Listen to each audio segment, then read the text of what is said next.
দর্শক, সত্য কখনো চাপা থাকে না। এটা তার জ্বলন্ত প্রমাণ হচ্ছে এই আসিয়ার এই ঘটনাটি। মূলত আসিয়াকে তারা মেরে ফেলতে চেয়েছিল। তারা পরিকল্পিতভাবে আসিয়াকে মেরে ফেলতে চেয়েছিল। ভাগ্যক্রমে আসিয়া দুই একটা দিনের জন্য বেঁচে যায়।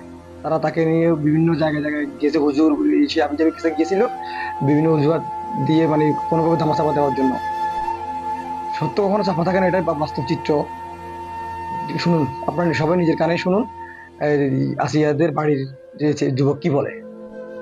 তো মেরে ফেলার লাইন করছে, তারা পারে নাই, চিল্লাচিল্লির কারণে এলাকার লোকজন সজাগ হয়ে সকালবেলা তারা উদ্ধার করে সবাই মিলে। আচ্ছা ভাই, একটা কথা বলি, এই যে একটা বাচ্চারা ধর্ষণ করছে, পুরো রুমে রক্ত রক্ত হয়েছে, ইনারা এতগুলো ঘর এতগুলো বাড়ি, কেউ কি জানে না? জানে ঠিকই, এরা স্বীকার কেন করতেছে না? বেলা হঠাৎ করে তারা সেরি খেতে উঠে এই ব্যাপারটা দেখে, এটা আড়াল করার জন্য হ্যাঁ প্রথম তারা মাদ্রাসা নিয়ে যায় হুজুরের কাছে। হ্যাঁ তখন হুজুর বলে এটা কোনো জেন আচরের কিছু না, এটা কি হয়েছে পদ্ধতি বা পরবর্তীতে কি হয়েছে সেটা বলেন।